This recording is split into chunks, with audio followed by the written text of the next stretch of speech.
Seydou Mamadou Fenete Fedinya Mamadou Ala kira bangena Abdoulaye de kira bangena Abangena Amba Aminata de kira bangena Muhammadu Ala kira bangena Minumbi kira feata nufle Abangena Makankalu de kira bangena Ala kira bangena الحمد لله حمدا كثيرا عدد نعمه وفضله والصلاة والسلام على من بؤس رحمة للعالمين وعلى آل بيته الطاهرين الطيبين وعلى صحابه الأخيار ومن تبعه بإحسان إلى يوم الدين آمين. Ambadin Shirfla TV lagebo ambo fonin ka wale nyuando aw minuni wajulu keneti fo aw ko kabini mali kono fukase mali ko kanama kabeni alakira ba alayhi salam noye Seydul Bashari aleka bangili hukmu konnaye lada do nyineya siye chamaye kita jamiyatan sardin islamia tondew ubi wele bla ankaramogo anankaramogo dinkema noye Aseyidi Sherif Badara Aliyu Usman Haidara munkoso ukana ka je ka franyonka kukani soja ani kuka wale nyumando jira damamala alakira ba alayhi salam akabangilila nyinenta lada laklenu fe ka be samedi doma Novembre kalo tile kononton samba fla antan kononton abisnalen ko fe kita mabaw demsenu makoroba chawni muso ani ka fara jamiyatan sardin islamia tonde unka shufe uka fere baka wajulu kene basigila ufe mi hukmu konnana yani ankaramogo Aseyidi Badara Aliyu Haidara yana bisi kene konnana karamogo chamaye la silike ay mi soro la nini awkaje anga nyamada ufe afar funni yoro yɛrɛ cɛɲɛ na o kɛra cɛɲɛ da ye ko mun kama ko Seydul Bashari ko ka ihyaw kɛ o ka zikiru la a ko fɔli ka o langenamaya ala yɛrɛ ye min ko fɔli a y'a wajibiya an kan parce que a ye place min d'a ma o ye o de ye a ko warafa'ana laka zikira Muhamadu ka ni kɛnɛ ninnu sigi e kama o man kan ka kɔ tigɛ fewu ne yɛrɛ de y'o kɛ i bonya ye k'a d'i ma o kuma an bɛ o kɛnɛ de kan y'o fɔ n ko kita ye nin ba sɔrɔ a la kita ye nin ba sɔrɔ a la mɔluw bi kɛ yɔrɔ caman a bi kɛ yɔrɔ caman nka kita ta in man ca a la o ye garijɛgɛ de ye ala ye o di kita ma n'o ye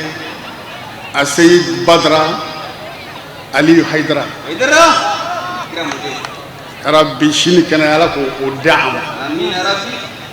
dɔnni nafama ala ko o d'a ma ala ye anw de garijɛgɛ o la n'i y'a jateminɛ k'a ta a na waati la n'o ye a ye nani daminɛya waati min ka n'a bila bila yɛlɛmɛ caman kɛra a la san o san ko ɲinɛn da ɲɔgɔnmaya la san o san ko ɲinɛn da ɲɔgɔnmaya la n'o de fɔ n ko o ye kita garijɛgɛ de ye parce que kabako de don ka nin dun mɔgɔ dɔ sɔrɔ ka na i fɛ yen ala barika don ala ye dali kɛ a ma damakɛɲɛ kɛ koyi ala ye dali kɛ a ma damakɛɲɛ kɛ a ye bɛɛ sɔn nka sɔndaw tɛ kelen ye u tɛ kelen ye n'a ye direction di min ma don min o ka kan ka dɛmɛ a ka kɔndi kɛcogo la o ka kan ka dɛmɛ a ka mobili boli la o la an ka nin waati ninnu n y'o fɔ wula in na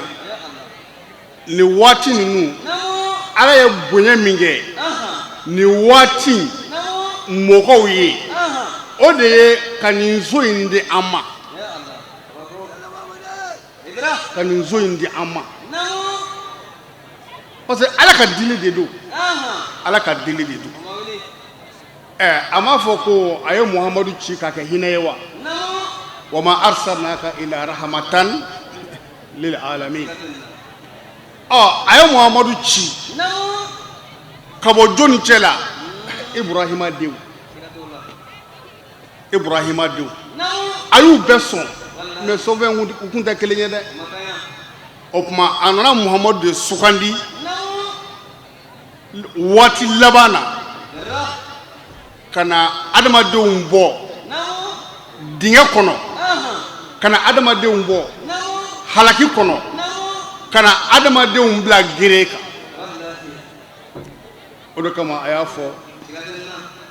wa alafa bayna qulubikum is kuntum a'da'a fa alafa bayna qulubikum fa asbahatum bi ni'matillahi ikhwana wa kuntum ala shafa hufratin min an-nar fanqazakum minha ko Muhammadu nana an sɔrɔ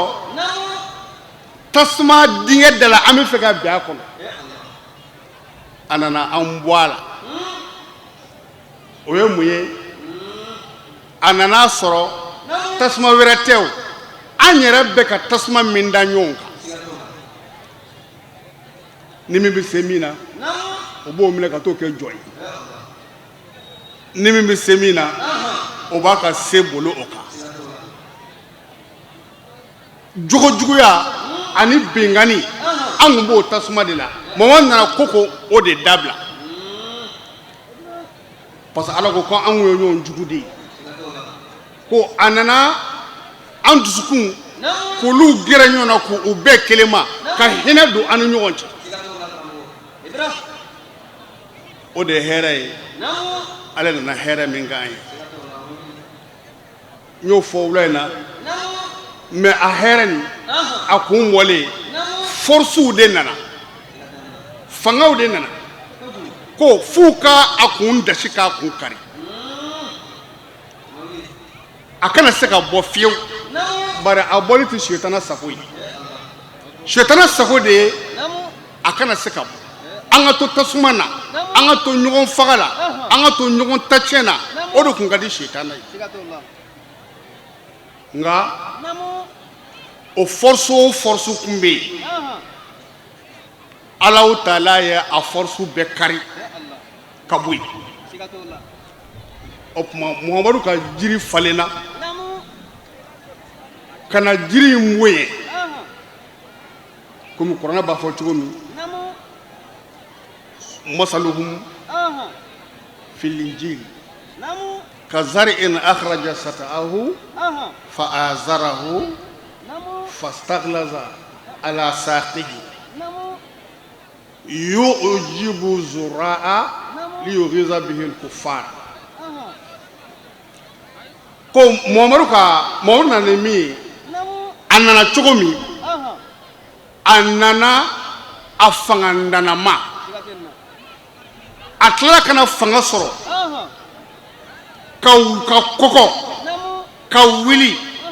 ka kɛ jiri belebele jiri ɲumanba ye ni jiritigi yɛrɛ y'a ye jiritigi bɛ nisɔndiya nka kafiri ko olu b'u bolo ki Ala ko ko mutu bɛ ka ziku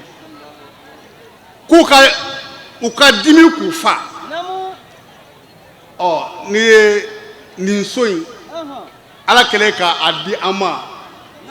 n'i y'a fana na cogo lajɛ c'est la même chose a bɛɛ de ye kelen ye a fana wulila tuma min bɛɛ de firin'a kan faamaw firin'a kan karamɔgɔw firin'a kan dugutigiw firin'a kan maa bɛɛ lajɛlen ko a ti kɛ fiyewu ko a ti kɛ fiyewu ala ko nin y'an ka ko sɛbɛnw na cogo di min de kɛ mais n bɛ tila ka na a falen ka tila ka a kunbaya fo mɔgɔ minnu ye ala ninnu ye fo olu bɛ nisɔndiya nka minnu tɛ ala fɛ olu dusu bɛ kasi an y'o sanfɛ ko ala yɛrɛ de y'a mawuludu kɛ ala ye fɛn caman de kɛ ka bɛn ni muhamadu nadon ye sinamuso nɛni dabilala wa ala k'a dabila a bamananmuso b'a fɔ a den a ko n den i jija i ka ɲɛnɛmaya ko i ka furu kɔnɔna na kana sɔn abadan k'i tigɛ kɔrɔta k'i bi siɲɛ ta n'i sinamuso ye k'o kana kɛ a ko n'i muso kɛtɔ ye ka siɲɛ ta k'o musoya tilala a y'a yira de muso muso bi kɛlɛ kɛ du kɔnɔ ka siɲɛ ta a y'a yira du kɔnɔ de ko n'an ma ne ba dɔn ko an ka sɔn an ba jogo bi ten de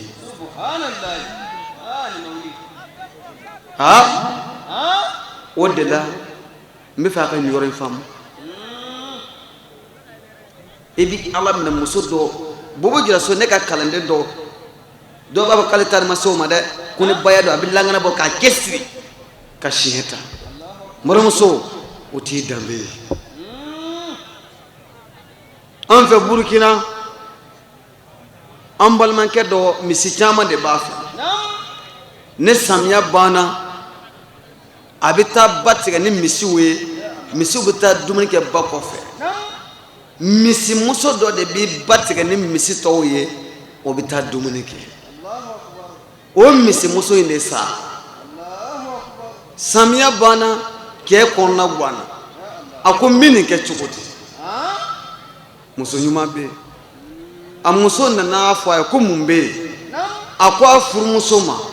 a ko ne ka misimuso min bɛ ba tigɛ ni misiw ye samiya bannen ni misiw bɛ taa dumuni kɛ ba kɔfɛ o misimuso in de sara n bɛ ka n ka jɔyɔrɔ yala misiw bɛ ba tigɛ cogo di ka taa ba kɔfɛ muso ko a ma a ko misimuso min dun bɛ ba tigɛ ni misiw ye ko yala den t'a fɛ wa a ko sabu ba ye min kɛ den b'a kɛ ne ba dun cɛ wulila sɔbɛ la ka taa misimuso in den bila misi tɔw ɲɛfɛ walahi den ye ba tigɛ ni misiw mais n bɛ fɛ a ka nin lamɛn o kɛra min kɛ cɛ sigila ka na wula fɛ a ko a furumuso ma i ka minɛn kɛ furu banna n y'i bila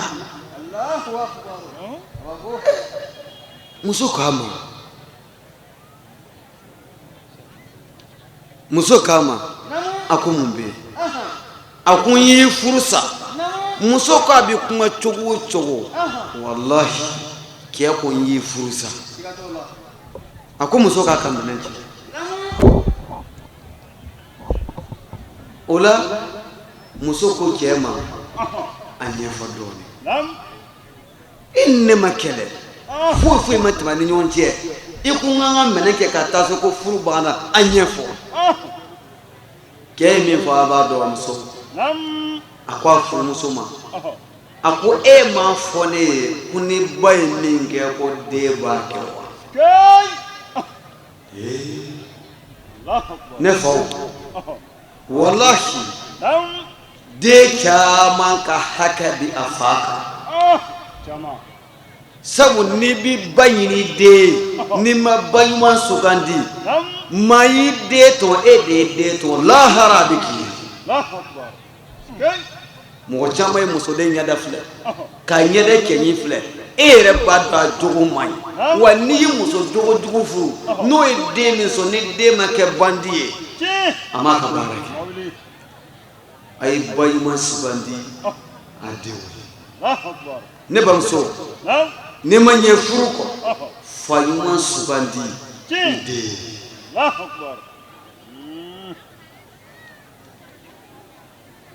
kɛ ye muso jaabi ni min a b'a dɔn ako musoma furuma ne ya me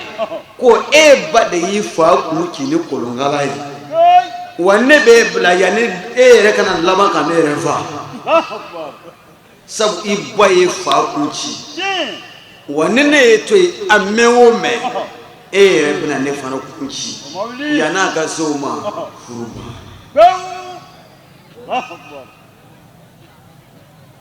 kuma fa ame sekre jonana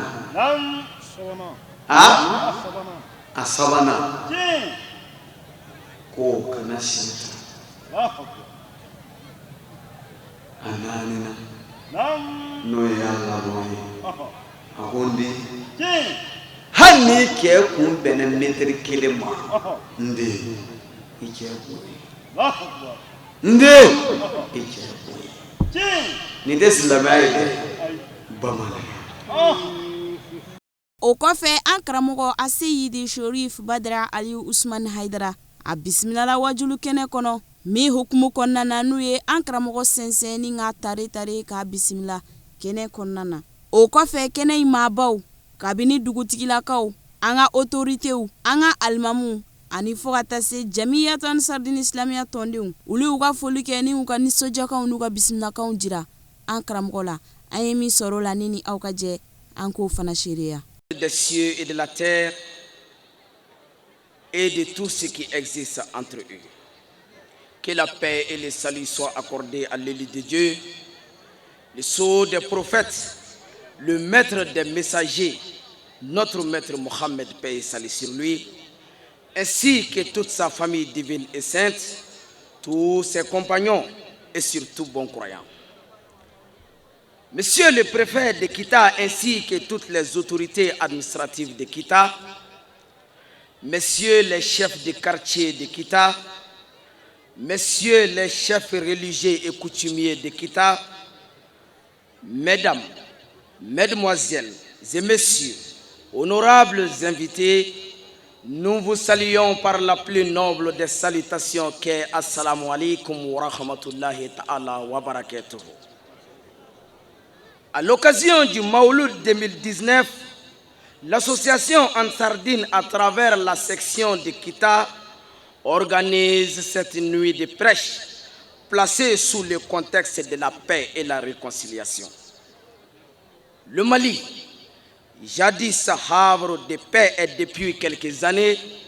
affecté par des querelles fratricides qui ont profondément déchiré son tissu social. Aujourd'hui, plus que jamais, il a besoin de rassembler ses fils et filles autour de ces valeurs cardinales que sont la cohésion sociale, la solidarité et le partage. Alors, chers fils et filles du Mali, il est temps et grand temps de taire les canons, de ranger les épées, de mettre la raison avant les passions, de rentrer dans le grand vestibule du dialogue, lieu où tout problème trouve sa solution. C'est ainsi que nous rendons un vibrant hommage à un homme qui s'est sacrifié pour le triomphe et l'expansion de l'islam authentique. Il s'agit de l'épée d'Allah contre les malfaiteurs pour le triomphe de la vérité et l'échec du mensonge. Le guide de la dernière génération dans la compréhension des parties confuses du Coran et les pratiques traditionnelles du prophète, le sauveur de l'humanité par ses dits et ses attitudes, notre maître et notre guide, Asseyid Cheikh Sherif Ousmane Madan Haidara. Dans le souci de la réconciliation, de la paix et de la réconciliation au Mali, notre guide, apôtre de la paix et patriote confirmé, a réussi par son éloquence et la pertinence de ses idées à rassembler toutes les confréries religieuses au sein d'une même association dénommée Groupement des leaders spirituels et religieux du Mali. Cette action salutaire vise à raffermir les relations de fraternité, d'amitié et de solidarité existant entre les musulmans, Ce sont ceux-là même les objectifs de l'association Ansar Din Mali. Notamment la diffusion de l'islam, religion de paix et de tolérance, la saine compréhension de l'islam par la formation et l'information,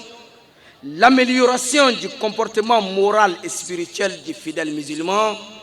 la réalisation d'infrastructures religieuses, sociales et culturelles, l'assistance aux démunis, aux nécessités et aux victimes des catastrophes, l'établissement et le renforcement des mécanismes de solidarité entre les hommes en général et les membres en particulier. C'est ainsi que la section Ansar Din de Kita, dans le souci de répondre aux idéaux de leur guide à Seyyid Cheikh Chérif Ousmane Madan Haïdara et aux objectifs de l'ADN Mali, dispose de plusieurs médersa et de 72 centres de formation islamique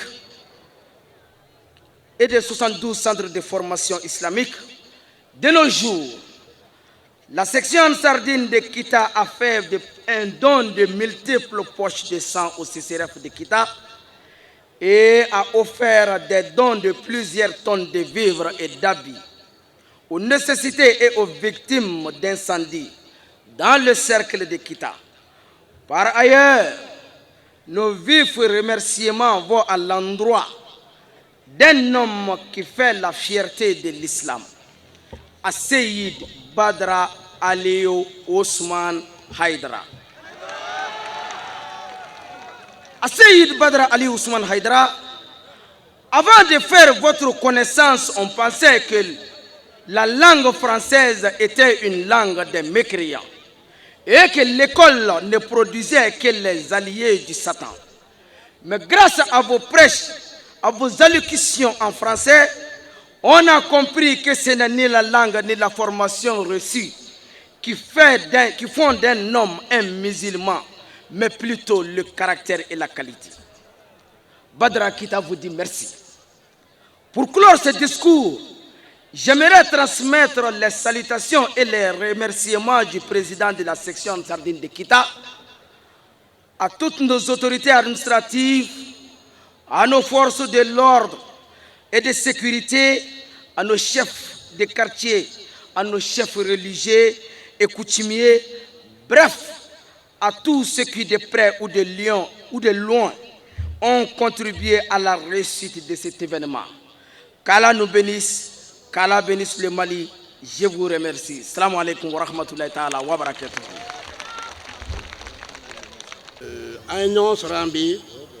Ambe mauludu hukumu de kona suina donc yani ka kuma dam ambe foli la se jama fɛn fɛn sera ka yan sɔrɔ minnu bɔra Bamako ani minnu bɔra yɔrɔ wɛrɛ ani Kita kɔnɔna na fɛn fɛn sera an bɛ foli lase bɛɛ ma k'a fɔ an bɛ nin ye jana seɲuman de ye an bɛ kɛnɛ mun kan an bɛ sanuya kɛnɛ de kan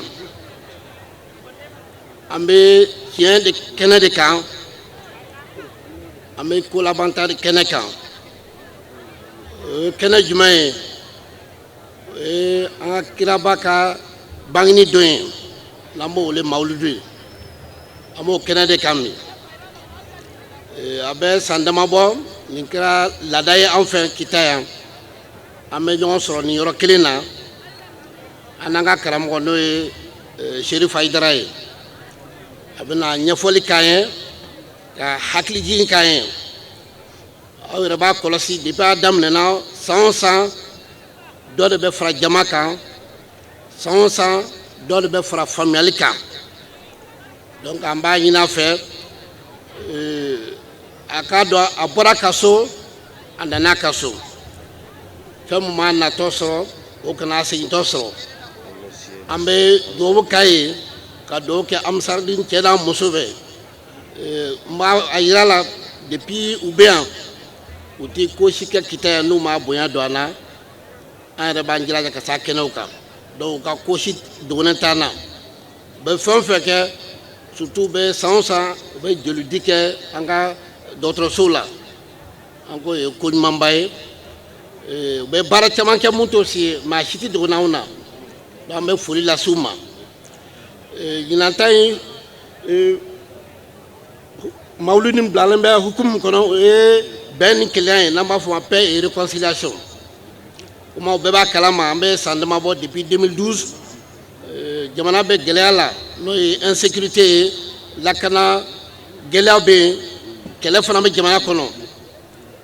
a ma mɛn bi kunu y'a kunɲɔgɔn ye an ka balima sɔrɔsiw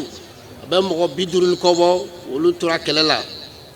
donc tuma bɛɛ o bɛ sen na an bɛ mun ɲini jama fɛ k'a ɲini serifu fɛ aw ka dugawu kɛ jamana ye pour que an bɛ gɛlɛya mun kɔnɔ bi ala ka an bɔ a kɔnɔ ala ka se k'a nɔgɔya ala ka mali basigi ala ka hakili sigi na jamana kɔnɔ ala ka karamɔgɔ mɛn an kɔrɔ an bɛ ci fana f'a ye n'a seginna a ka ci lase Usumani Serifu Hayidara ma kita ka ci bɛɛ lase ma a yɛrɛ bɛ yan parce que n'a ye denkɛ bɛ yan an b'a jate ale bɛ yan parce que tasuma fitinin a n'a belebeleba a bɛɛ ye tasuma ye pour que a bɛɛ bɛ jenini kɛ mais a bɛ anw ka ci lase ma ko hakili b'a la a bɛ fɛn o fɛn kɛ jamana kɔnɔ mali basigi la an b'a kɔ a la ala k'an bɛn a waati caman ma an hakili bɛ fɛn o fɛn na n'o ye nɔgɔya ye jamana kɔnɔ ala ka o sabati an ye hakɛto b'a la. Silamɛw ala y'an tile hɛrɛ la an bɛ ala deli ala k'an si hɛrɛ la an bɛ ala fo k'a barikada ala min ye nin kɛnɛ sanumanba in yira n na nin kɛnɛ belebele in n'o ye Musdalifa ka bangeli ye ka ala fo k'a barikada ala min ye an orienté ka se nin kɛnɛ in kan yan n'an ye ala fo k'a barikada an bɛ sɔli kɛ an ka kira belebele in kan Musdalifa Zamzami Yudo donc n'an ye kira barikada an bɛ foli bila an ka Haut Conseil président ye n'o ye Usumani Seif Madan Hayidara ye an bɛ foli bila Usumani Seif Madan Hayidara kan k'a ye k'a fɔ a ye min kɛ kitakaw ye Haut Conseil tɔgɔ la k'a ye k'a fɔ ko kita kɔntannen don a kɔrɔ kita sewalen don a kɔrɔ Haut Conseil président ye ne bila ka na parce que a fari man di a la Haut Conseil président fari man di a la ko ka foli bila Usumani Seif Madan Hayidara ye Zamzami Yudo donc maintenant n'an ye foli bila Haut Conseil président ye an bɛ foli lase kita Haut Conseil bɛɛ lajɛlen ma ka foli bila amipi ye ka foli bila imama ye ka foli lase préfet n'a ka jama ye ka foli lase dugutigi 13 ani alimami 13 ka foli lase kita kɔnɔ a n'a kɔ ka mɔgɔ i sen bɔ a kɔnɔ kɔrɔ ka se a ka foli lase a bɛɛ lajɛlen donc maintenant Haut Conseil tɔgɔ la k'a fɔ ko thème in bɛ boli paix et réconciliation de kan an bɛ ala deli gɛlɛya min bɛ jamana kɔnɔ ala ka jamana in sabati ka ci bila ka se an ka Haut Conseil président ma n'o ye Usumani Seif Madan Hayidara ye u bɛ dugawu la u bɛ cɛsiri la u bɛ dugawu min na halisa u k'a jidi k'a ye k'a fɔ k'a ka baara depuis a kɛra Haut Conseil président ye Mali kɔnɔ k'a ye k'a fɔ maliyɛn bɛɛ lajɛlen b'a fɛ an bɛɛ lajɛlen ka danaya b'a kan depuis a sigira depuis an k'a dɔn don min a ma fɔnkɔɲɔgɔnya kɛ diinɛ mɔgɔw ni ɲɔgɔn cɛ a ye bɛɛ de minɛ ka kɛ kelen ye ka yira k'a fɔ ko diinɛ in bɛnɲɔgɔnya ni kelenya min bɛ yen halisa an bɛ ala deli an ka Haut Conseil président ye ala ka sida ma ka mɛn a ka baara la cikan kun don ka se kita Haut Conseil président ma n'o ye Sagale Musa Keyita ye ko a fari man d'a la k'a ma se ka yan sɔrɔ hakɛto b'o kan salamu ani a famaw o fara an ka sarifu kan an ka foli b'u bɛɛ lajɛlen o la salon an b'a da an ka sarifu tulo kan ko salon 2018 an ye lakale min k'o kɔnɔ ɲinan 2019 an bɛn'o lakali kelen kɛ inshallah ni ala ye min nɔgɔya ma yarabi ala k'an bɛɛ sababa ma o la sisan min bɛ yen ɲinan 2019 kɔnɔ karamɔgɔw ye baara min kɛ k'a daminɛ janvier 2019 ka na bila novembre 2019 la o de ye baara kɛlen wajulu ko sira kan fɔlɔ karamɔgɔw ka baara kɛlenw na o de bɛnna wajulu ko 1000 ani 900 ani 56 ma karamɔgɔ joli y'o kɛ sirifukɛ ka kalandenw na o de bɛnna karamɔgɔ 69 ma o kɔfɛ mɔgɔ minnu ye baya ta ka bayatu islamiya k'o ta o de bɛnna mɔgɔ 2,327 ma. o kɔfɛ n'an bɔra yen o la hali bi serifu k'u tulomajɔ u ka kalandenw ka baara kelen na mɔgɔ minnu donna tɔn na ka bayatu ridwan ta ka tɔn sariyaw lakile o de bɛnna mɔgɔ 415 ma o farala tɔndenw kan. o kɔfɛ n'an bɔra yen an bɛna boliko sira kan kalandenw sera ka boli min fana minɛ ka olu tubi k'o don ala ka diinɛ na o bɛnna boli 26 ma. a laban sa n'an b'o lakali serifuw k'u tulo jɔ o la o de ye an sigira ni tɔndenw ye ka se k'u lafaamu diinɛ faamuko ɲuman na ka tila ka mɔgɔ wɛrɛw fana lafaamu n'o ye conférence ye ka sigi n'u ye ka kumaw ye ka ala ka diinɛ ɲɛfɔ n'u ye o de bɛnna sigiko 76 ma. donc kita karamɔgɔw ye baara min kɛ nin ye ɲina bakuruba la o de ye nin ye serifu. donc an bɛ min fɔ la hali bi ala k'an mɛn ɲɛfɛ garijɛgɛ ɲuman bɛ ala bolo ala k'o sura n'aw kan sijan ni kɛnɛ de bɛ mɔnɛ bɔ ala k'o kalifa n'aw la. wassalamu alaikum wa rahmatulahi taala wa barakatuhu. ta ka bɔ Bamakɔ ka sanfɛ yan ma olu kɛnɛ kan vraiment a diyara n ye a bonyana ma a n'a ka délégation bɛɛ lajɛlen ka bɔ Burukina ani Ivoire. bon an bɛ tila k'an ka solution bɛɛ lajɛlen fo u bɔra yɔrɔ o yɔrɔ la sigida fɛn o fɛn na ka sanfɛ yan vraiment a nisɔndiyalen don bi bi in na an ka solution 10 ani kɔ a bɛɛ délégation bɛɛ yan nɔ k'a daminɛ président ma ka taa secrétaire la ka se tɔnden membre kelen-kelenna bɛɛ lajɛlen ma. bon kita yan an ka préfet ba yɛrɛ ale fana b'an bolo kɔrɔ yan ka se an ka policiers ma ka taa se an ka fanga bonda bɛɛ lajɛlen ma vraiment nisɔndiyalen don ka fara kita tɔn membre bɛɛ lajɛlen kan. bon ka fara kita ka population bɛɛ lajɛlen kan vraiment n'i y'a jama ye ka kɛnɛ minɛ tan nin bɛɛ tɛ se ka kɛ anisaru dama ye kanubaw de farala an kan pour que an ka baara in bɛ se ka ɲɛ an bolo cogo min. an bɛ dugawu kɛ salon an ye dugawu kɛ ala ka ɲinan jira an na ala ka ɲinan jira an na an bɛ dugawu kɛ ala ka san wɛrɛ fana jira an na. mɔgɔ o mɔgɔ sera kɛnɛ in kɛ yan ni hamina ye min ni ala ta ye an b'a ɲini ala fɛ ala k'a kɛ mɔlu kɛnɛ in bonya kama an hamina n'u taw ala k'a ɲuman bɛɛ lajɛlen dilan. an b'a ɲini ala fɛ ala k'an karamɔgɔ ala k'a nɛngun sabati ala ka kɛnɛ in daminɛ hɛrɛ k'a ban hɛrɛ. assalamu alaikum wa rahmatulahi taala wa barakatuh. yɛrɛ kurun kama kuma jate an bolo donc nin yɔrɔ nin na an bɛ kuma ta fadi tɔgɔ la n'o de ye fédération ansarine internationale ni a président ye Elhaji Surakata Salamataw. o la folikan min b'an fɛ an b'a a fɔlɔ ka ɲɛsin an ka sababu ɲuman ma n'o de ye a Seyid Sori Usman Madani Ayidara. ale min kɛra sababu ye k'an fara ɲɔgɔn kan tuma dɔw la an tɛ bɔ jamana kelen an tɛ kabila kelen k'a kɛ siji ani baden ye. o la an b'a ɲini ala fɛ ala k'a lakisi ala k'a latanga kira bonya kama sɔli ala rasul. folikan filanan an b'o ɲɛsin an ka préfet ma a n'a ka jama ani an ka imamu ani section yɛrɛ mun ye nin kɛnɛ nin labɛn an b'o fo k'o waleɲuman dɔn. an tɛ ɲinɛ wudu ɲɛmɔgɔ bɔla ka a ka bila mun kala sisan an b'a fɔ an ɲɛnɛ fadi tɔgɔ la anw nisɔndiyala anw wasala u ka cɛsiri minnu kɛ kita kɔnɔ a bɛnna ma.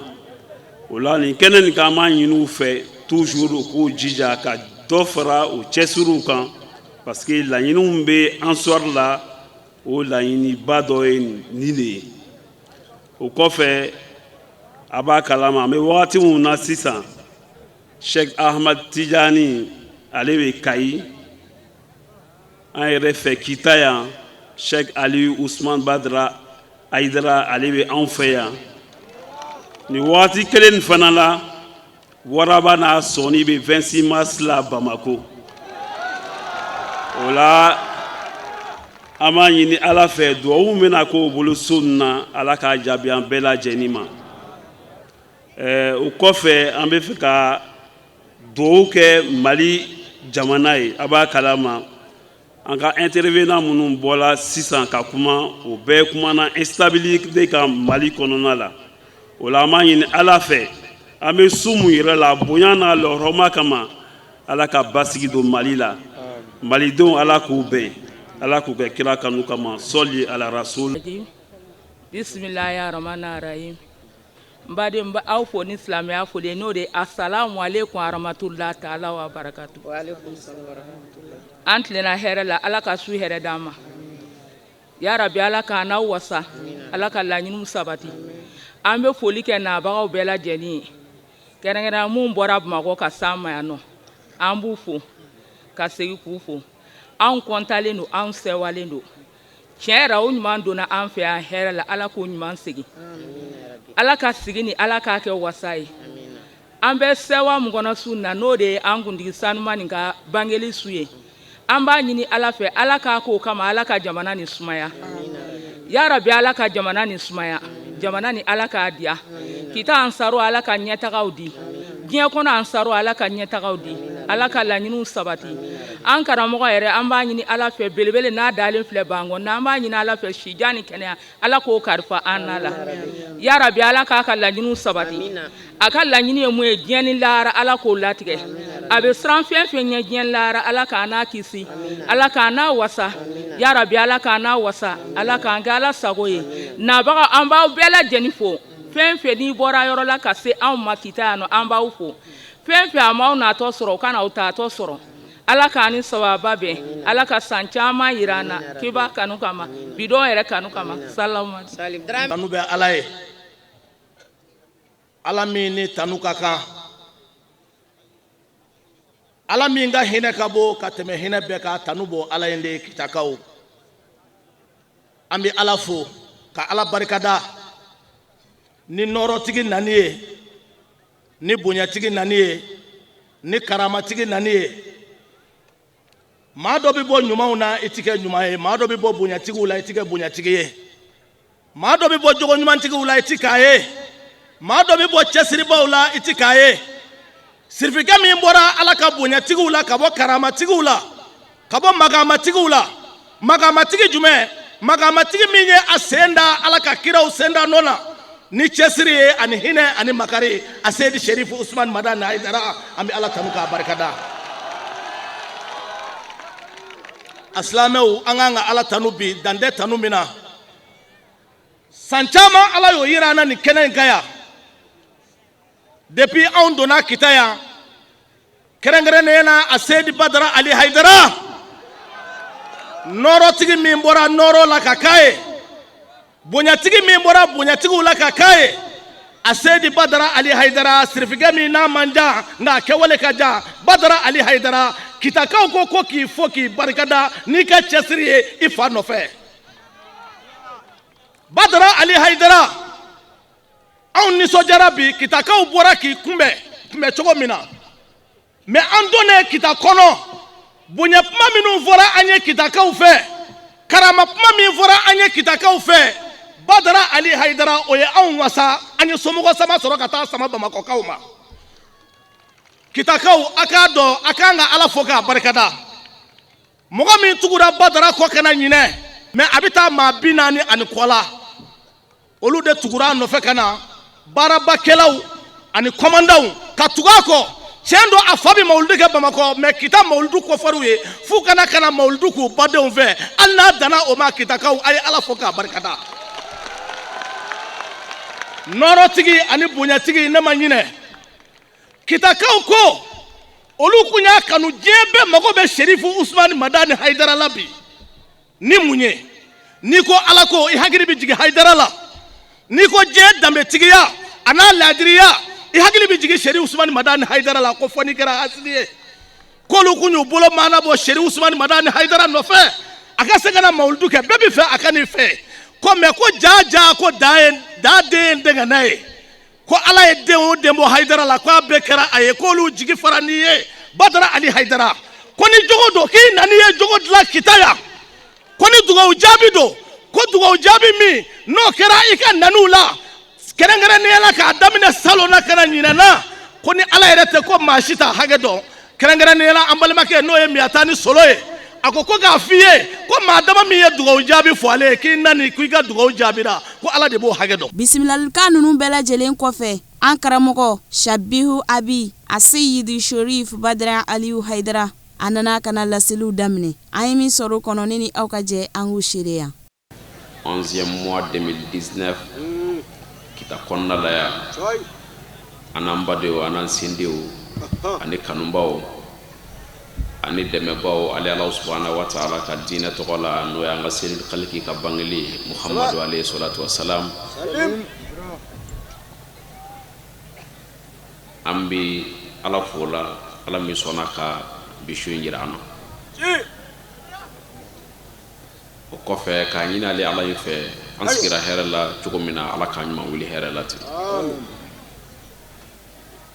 anduna kita kono ka soro here munumbe ala kulu jidi anduna ka soro toro munumbe ala kulu bo amba nyina la fe ninkene imbonya ana barka kama ani ni su imbonya na barka kama anga jamana ala ka here kai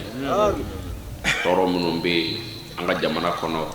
ani islamé jamana fe kono amba nyina ala fe ala ka be wuli de ko munumbe jamana inka amba nyina ala fe ala ka de kunu duka ala ka so nyuma kanye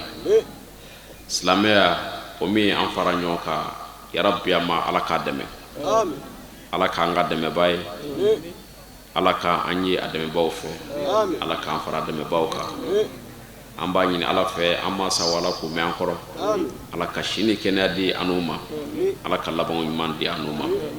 anga islamé banabato ala ka toro boka ala ka dikun boka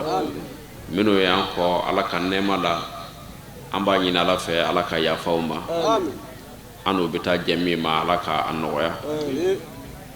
ya rabbi amma sayin bi anyi rusoro domina ka sora la yafalen do amma ala ko latike ala ko ka kala boya kama ala ko ke sigim boya kama kirana sumgo kama sallallahu rasul karim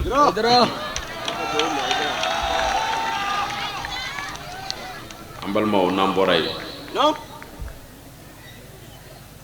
ambi naba bela jelefu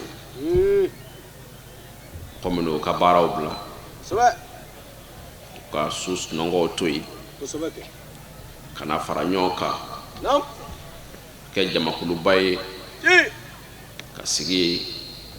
ko anga sedul kalki ka bangeli ni soja ke nyofe ambi fulla si abela jelema ma munum bora yoro minum bora Bamako minum bora duku minum ka suru kitala ani ma minum be kita kono ya nu boru ka du kono kana faranyo ka ni kene bayinka ambi folla si abela jelema khawfo akhayre bara mana wallahi khawfo aka dine kanu ani mo Mustafa kanu jiralla jien mawla bi mana mina bangera ni dine na ambaw fo wallahi o kofe ami foli kerengere kanyeshi anga kita dugutigu bela jelema ansira minu fe ani amasi minu fe ambi foli la se ubema lamna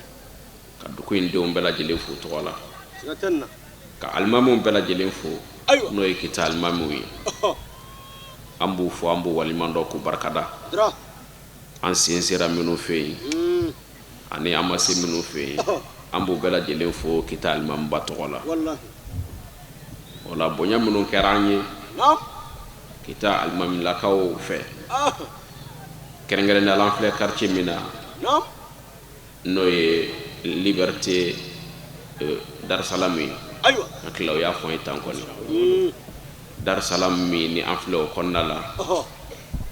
almami ay bonya minke ala ka dine nyamba fo ala ka walimando wallahi ka barkada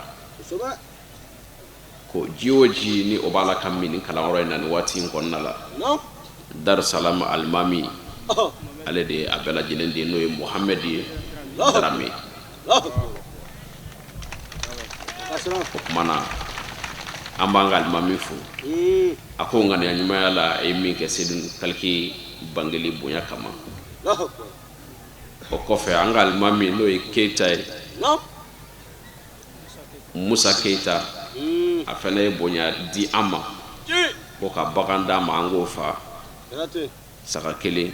ayo di ko ka fa ka Keida wal Mustafa bonya kama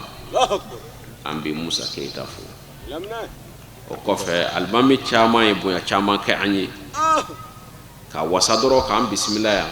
silamɛya badenya ani kɛlɛ ani bɛn tɔgɔ la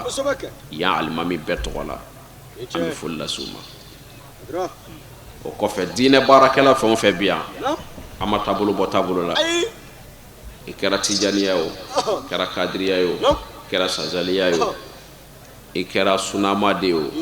i kɛra fɛn o fɛn ye an bɛ foli lase bɛɛ lajɛlen ma ni silamɛya ka bɛn ni kɛlɛya foli ye an balima kerecɛnw fana bi yan san o san an bɛ taa ɲɛ da an ka cɛkɔrɔba kan n'o ye an fa ye Paul Keita an bɛ taa ɲɛ da a kan ni Ala sɔnna an b'a ka foli kɛ nin sigiyɔrɔ in na yan ka jamana in kerecɛn bɛɛ lajɛlen fo a tɔgɔ la a ka ŋaniya ɲumanya kama k'an bisimila don o don ni kumakan sanumaw ni kumakan barikamaw ye an b'a fo o la o kɔfɛ n'an bɔra yen an bɛna an ka kita autoritew fo an bɛ yan fɔlɔ an ka commandant na n'o ye an ka préfet ye Jakite k'a fɔ nin kɛnɛ in kɔnɔ yan kabiri kunun fo ka se bi ma ka bisimilali ko ɲuman na an ye jamana faama bɛɛ lajɛlen tɔgɔ la an bɛ Jakite fo ka laban tuguni su in na ka déplacer ka na sigi an fɛ yan nin kɛnɛ in kɔnɔ an b'a fo la danti foli min na o ye laada kɔrɔ de y'a fɛ Jakite an b'a fo o kɔfɛ an ka Bamako commandant de police a bɛ an fɛ yan a n'a ka denbaya bɛɛ lajɛlen o bɛɛ bɔra Bamako su in na k'a mɛn ko an bɛna ka na mawuludu kɛ Kita yan ka na fara an ka Kita kanu kama alors ani Haidara ni a ka denbaya kanu kama an ka Bamako polisi commandant a n'a ka denbaya de nana an fɛ yan su in na an b'an ka commandant fo ka waliɲuman dɔ k'a barikada danti foli min na o kɔfɛ n'an bɔra yen an bɛ foli lase an ka porteur d'uniforme tɔ fɛn o fɛn bi yan kabiri protection civile mɔgɔw la ka na se policier minnu bi yan ani ka na se an ka garde wɛrɛ minnu bɛ an fɛ yan an bɛ foli lase u bɛɛ lajɛlen ma ka na fara an ka nin kɛnɛ in bɛ se ka latanga cogo min na basigi kɔnɔna la ani tanga kɔnɔna la an b'u fo la k'u waliɲuman dɔn k'u barikada n'an bɔra yen an bɛ foli lase an balimaw ma n'o ye au conseil représentant min bɛ yan n'o ye président ye an b'a ka représentant fo min bɔra ka kuma tɔgɔ la ka ɲini ni silamɛw fɛ u ka dugawu kɛ an ka cɛkɔrɔba ye n'o ye an ka au conseil président ye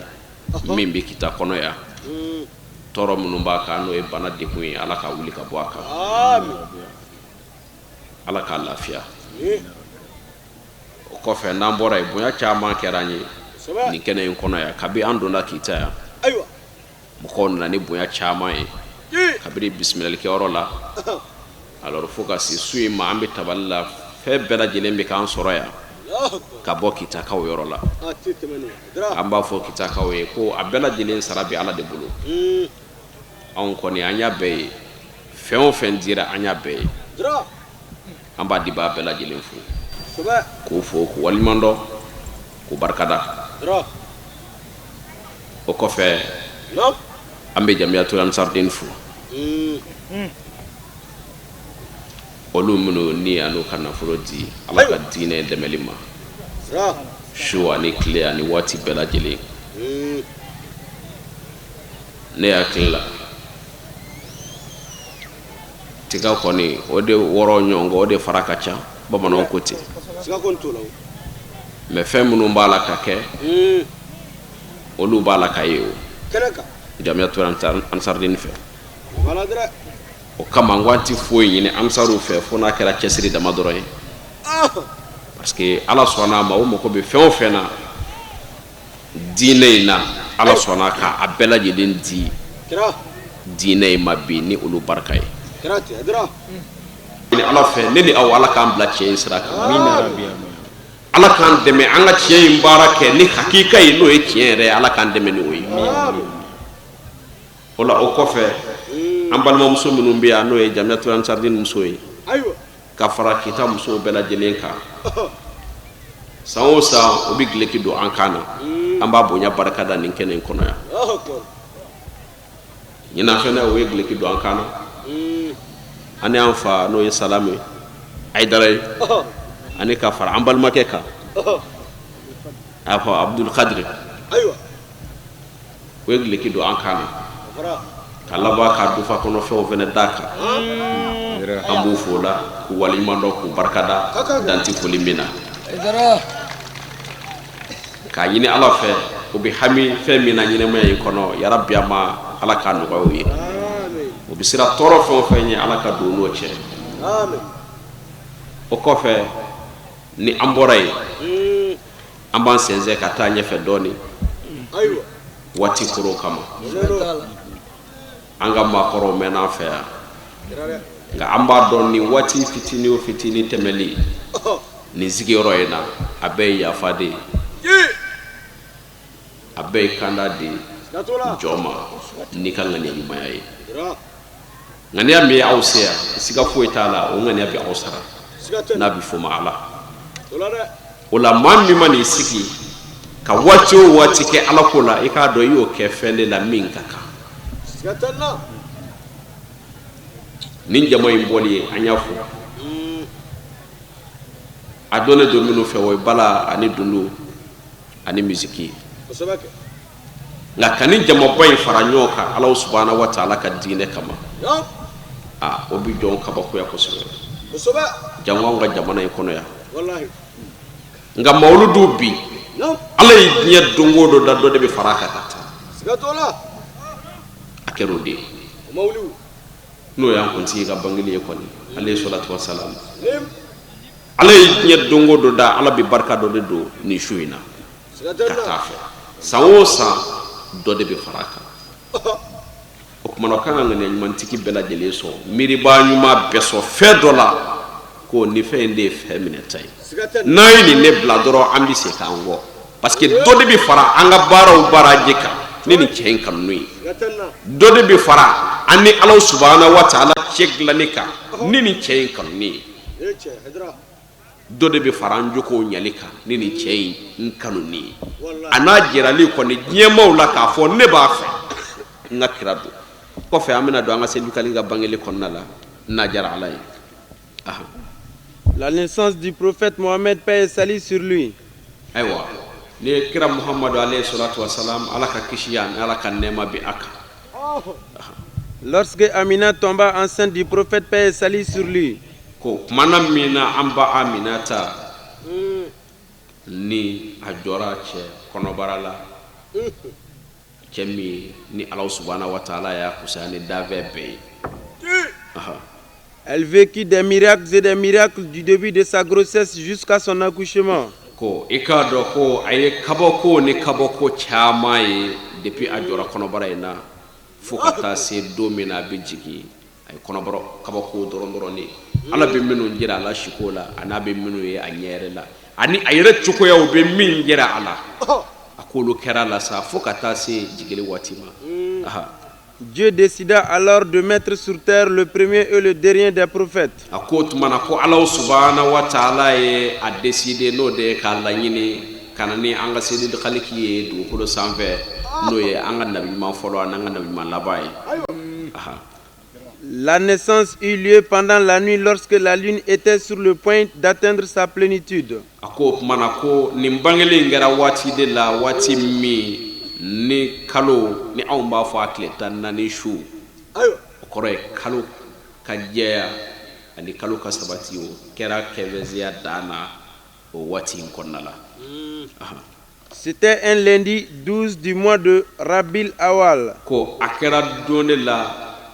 ni a bɛ fɔ o ma ko dɛnɛn don anw fɛ bamanankan na ka bɛn Rabil ka Awalu tile 12 ma a bɛnna o de ma. O kumana ni o sera ni an filɛ nin ye o de su la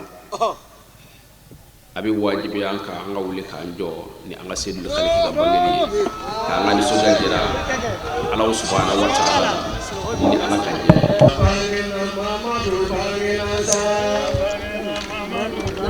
an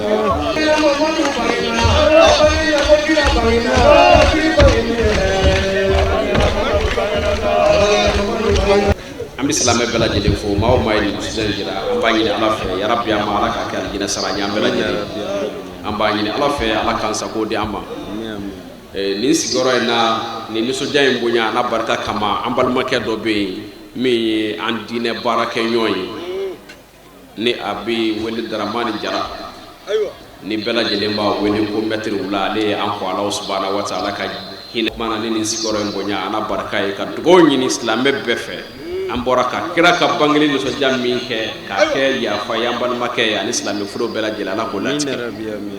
an b'a ɲini ala fɛ ala k'an sago di an ma ala ka labanko ɲuman di an ma san wɛrɛ bɛ ɲɔgɔn don ye ala k'o jira an na ala k'an sutura ala ka si di an ma ala ka kɛnɛya di an ma ala k'an ka laɲiniw sabati an ka jamana in an b'a ɲini ala fɛ nin kɛnɛ in bonya ala barika kama ya rabbi an ma n'an bɔra ka nisɔndiya min jira ala k'a kɛ nisɔndiya ye ka sabati an ka jamana in kɔnɔ hɛrɛ ko bɛɛ lajɛlen na ala k'o latigɛ ala k'o k'a ka ala bonya kama ala k'o kɛ kira n'a somɔgɔw kama ala k'o kɛ sigiyɔrɔ in bonya kama sɔlila rasulu kɛrim alhamdulillah laseli ninnu kɔfɛ cɛw ni musow caman nana silamɛya don kan layidu wɔɔrɔ minɛ an karamɔgɔ bolo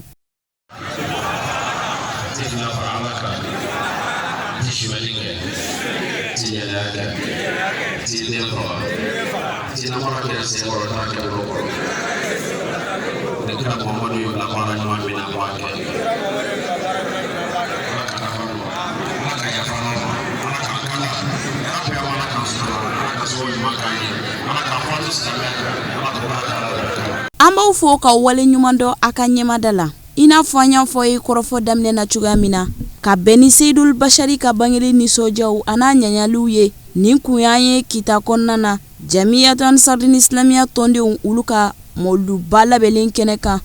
min hukumu kɔnɔna na n'u ye wele bila an karamɔgɔ an n'an karamɔgɔ denkɛ ma a Seyidi Sherif Badara Aliyu Usman Haidara an b'a la deli ladilikan minnu fɔra kɛnɛ in kɔnɔna na a mɛtilo ɲuman ala k'o di ne ni aw ma ka baara kɛ n'a ye fana ala k'o nɔgɔya an kelen kelenna bɛɛ lajɛlen ye kɛnɛ in ka duwawu don minnu kɛra an ka jamana in ye ani ka fara silamɛ bɛɛ lajɛlen kan ya rabbi ala ka duwawu ninnu minɛ k'a deli ala fɛ mawuludu donna hɛrɛ la cogo min ala k'a kuncɛ hɛrɛ la o cogoya kelen na k'aw yɛrɛ fo k'aw wale ɲuman dɔ a ka ɲɛmada la a k'an bɛɛ diɲɛ waati wɛrɛ hayakumullah.